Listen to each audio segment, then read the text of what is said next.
He is a running back who does have a top 5 finish in his career. Okay.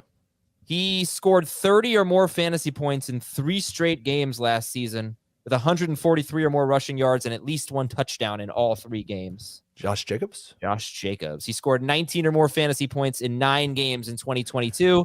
Did that 12 times in his first 3 seasons combined. Josh, this one we have to start with. It makes me so angry. It makes me so freaking angry. Yes. It makes me so angry. Josh Jacobs has one of the lowest floors, maybe among the round one. I can't imagine Dave thinks he has a lower floor than a guy that's going late round 3. But considering the capital you have to pay, I thought this was a really interesting pick. So, Dave, why did you decide to make Heath angry today? I mean, I can't wait to hear why Heath is so angry about Jacobs, but I'm just making the argument for the lowest floor. This is not me saying that Josh Jacobs is going to be a bust yet. We know that last year was his first year averaging more than like 14.3 PPR points per game. He surged in what was a contract year, 50-plus catches each of his past 2 years. He deserves credit for that. That's with 2 different coaching staffs, by the way, that he was able to accumulate that type of catches. But what worries me first and foremost about Jacobs is that he's coming off of the year with 393 touches, career high by almost 100 touches. And this is a dude who's been on the shelf for a few games every year. He just wasn't last year. Man, did they work him last year. He had 9 games with at least 20 attempts, 15 total games in his career with at least 20 attempts in the 3 seasons prior. So again, got worked to the max in 2022. So I'm just asking if we're asking too much of him. Asking twice like that? I'm sorry, I'm a bum. Are we asking too much of him to replicate everything that he did last year, including the same workload, including the same efficiency, including the same touchdowns? He had 12 rushing touchdowns. And I think the schedule is going to be a little bit harder for the Raiders too. They're taking on the AFC East. They're taking on the NFC North. Not that the NFC North is loaded with dominant run defenses by any stretch, but the AFC East does have some competitive ones. And I think some of the teams in the AFC West got a little bit stronger versus the run as well. So I'm looking at this list, and Adam, you made reference to he has the lowest floor maybe of the first round guys. On this list that you sent us, he's 26th. Oh, my God. Really? He's an early 3rd round pick. He's worth it. He is going behind Tony Pollard and Nick Chubb. I agree with Pollard. He's younger than Tony Pollard. He's shown that he can handle a big workload. Like the Cowboys still might bring Ezekiel Elliott back. We finally have a 25-year-old running back who gets to stay in the exact same situation that he was in last year, that has no added competition added to him. Same coach. Like the only thing that changed was going from Derek Carr to Jimmy Garoppolo. I don't think that affects Josh Jacobs at all. Yeah. I just don't like this. Seems like one of the safest picks. I'd much more worried about Austin Eckler at 28 years old breaking down, or Derrick Henry at 29 after 4 million touches breaking down, than I am Josh Jacobs after 1 year of big usage when he's at the beginning of the prime of his career. But I think the big usage led to the big fantasy points. I would agree with that. It really comes down to, are the Raiders going to go all in on him again? And is he going to be just as efficient as he was last year? He doesn't have to be. He's being drafted in round 3. He could be. Right. So if he's 80% as efficient. I think his floor is still going to be close to 15 PPR points per game. Well, I just have a hard time wrapping my head around Josh Jacobs being a 3rd round pick. I don't know what to say. No, he's a round 2 pick for me. Don't feel like it's going to end up there, but he's a round 2 pick, early round 2 for you? Middle late. He is my number 2. He is my number 2 running back. Yeah, I know that. Okay. Well, it's interesting for him to be your number 2 running back and for his ADP to be in round 3. Just we'll see if the rest of the world, starts to buy in a little bit more now that the draft is passed. They haven't added anyone. I think what it is that nobody expects him to play as well as he did. That wasn't just the touches last year. He also correct. was great, and never done that before. He's been a featured guy for pretty much every year. I mean, there was a little stretch where he was competing with Kenyon Drake, but he's never been a guy that's really split, has he? Unless I'm forgetting someone. He's just never done what he did last year. No, okay. He hasn't. All right. A quick update for you on who was the last running back to repeat as RB1 per game in PPR. So it was McCaffrey, but in 2020, McCaffrey played 3 games.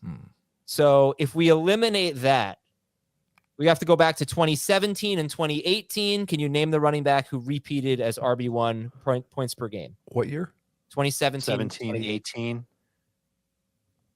An absolute fantasy legend that I feel has been forgotten in the course of 3 years, basically. Todd Gurley. Yeah. Yes. Remember him? Oh, yeah, I do. Yeah, I think we've got maybe a couple of guys about to go the same way that he did. Maybe. Well, if we find out from their trainers that they have arthritis, then we will know that for sure, but we don't know that yet. All right, we'll take a quick break here. 5 more names to talk about. Low floors in rounds 1 through 3. We'll be right back. Okay, let's go to one of Heath's guys here. So, Dave, you have to guess one of Heath's players. So I'm winning 1-0, right? What'd you say? I'm winning 1-0. You mean you've guessed correctly? Yeah. Okay. Yes. Congratulations. Thanks. So this player, since entering the NFL, he has the 3rd highest yards per carry among qualified running backs. He shared a backfield with a guy who scored 12 rushing touchdowns and is no longer on the team. 12 rushing touchdowns and no longer on the team. And he has a 30-yard catch in 3 straight seasons, at least one catch of 30 yards, which is really good. Austin Eckler has only 1 season in his last 3 with a catch of 30 yards. Andre Stevenson had like 80 catches last year, and none of them went for more than 22, I don't think. Yeah, that was a stat, by the way, on Stevenson. In his rookie year, his longest run was 21 yards, which is why I didn't want him. And he got a lot. He got a lot better at that. What? It wasn't Ramondre Stevenson, though. Okay. It wasn't Ramondre Stevenson. So who? No, I think I know who it is. Go. Tony Pollard. Yes. Tony Pollard, one of the lowest floors, according to Heath. What do you think, Dave?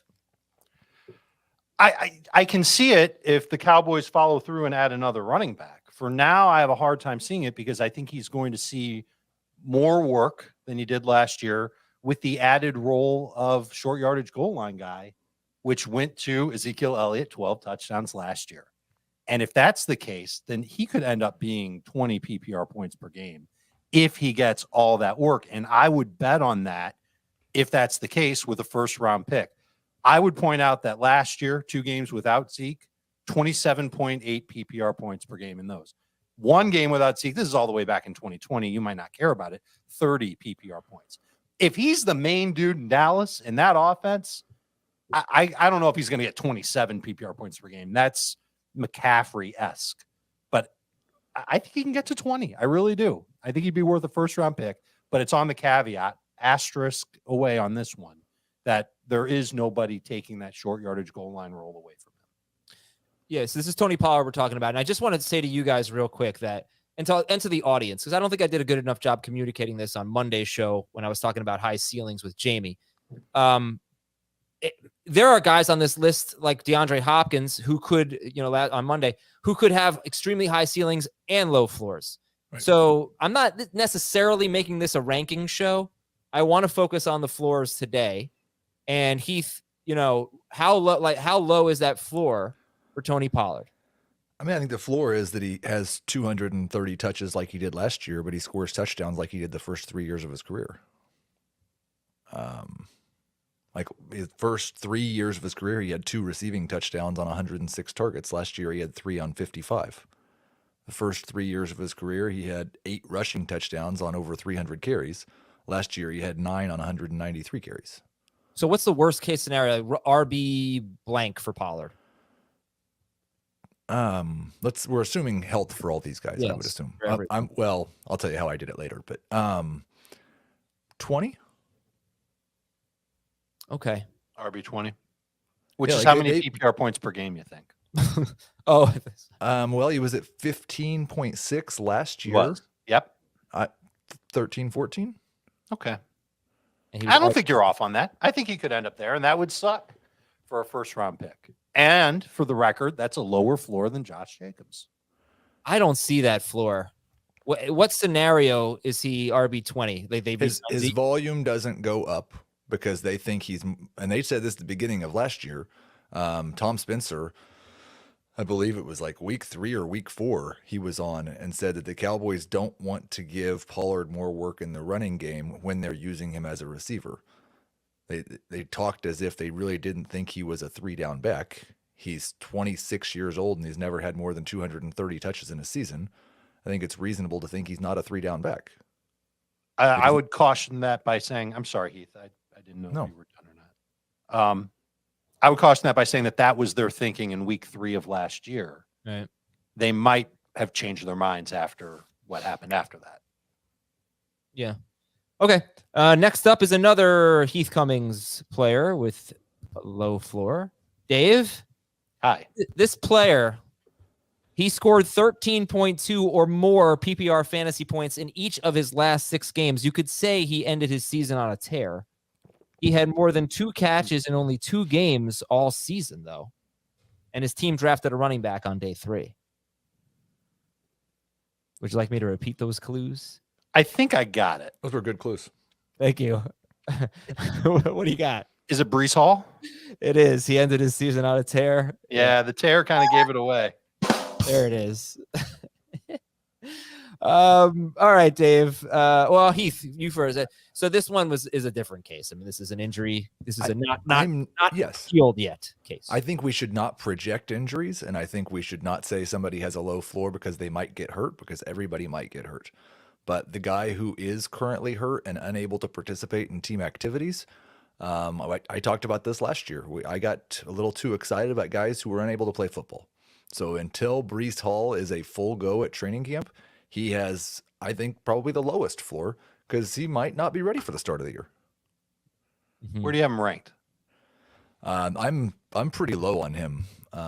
He currently RB 17. Honestly, that's where we should all have him ranked because of what you said. We don't know for sure that he's going to be ready to go. I know the press clippings are mostly positive about him.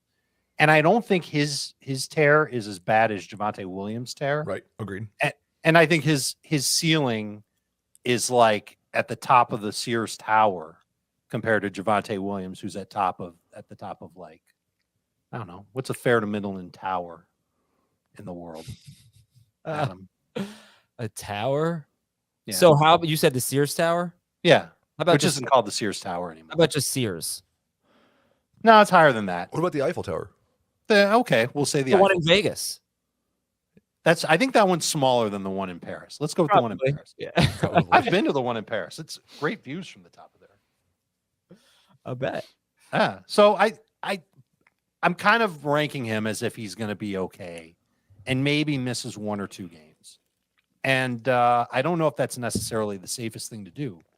The problem is that I don't know which running backs behind him I'm ready to say right now I'd rather have ahead of Breece Hall. And it's names like Mixon, Aaron Jones, Najee. Like these are guys that have they've got the chance to have high ceilings too, but not like Breece Hall. If he's right in that offense, especially the way that it's configured now, massive upgrade at quarterback, upgrade on the offensive line, upgrade at play caller, ? I think he could do what Adrian Peterson did. And that's just come back and play, not 2,000 yards good, but really good, maybe around 17 PPR points per game. I agree with Dave's talk about the upside. It's just, I was just talking about the floor. Right. I think both Pollard and like my first 3, all 3 of my guys are really wide range of outcomes guy. I didn't take ceiling into account at all. I was just looking at floor. I think the hard part in calculating Breece Hall's floor is what if he's ready for week 1? Because you know who was ready for week 1? Chris Godwin was ready for week 1. Then he got hurt. He did hurt his hamstring, but it still wasn't great. It still took him weeks to regain his form. He even said it. You know, Chris Godwin said that he wasn't all the way back. He said that mid-season when I was wondering what the heck is going on with him. He finally said, I'm not all the way back. And then Dobbins too. I mean, Dobbins was never all the way back. Because remember when Dobbins came back the second time late in the year, he got caught. He had like a breakaway potential, like long touchdown run. He got caught easily. He's like, yeah, I don't have my breakaway speed yet. So Heath, I don't even know how you calculate the floor for Hall because even if he's playing, I don't know how good he's going to be. I don't either, and I think that there's a really good chance, especially with Nathaniel Hackett's history with running backs, that it's going to be a 1A, 1B situation. And Dave, what do you think about this comment? from Equity Loan. Dave returned a steak at the Eiffel Tower. No. I didn't eat at the Eiffel Tower. Well, I mean, I had a snack.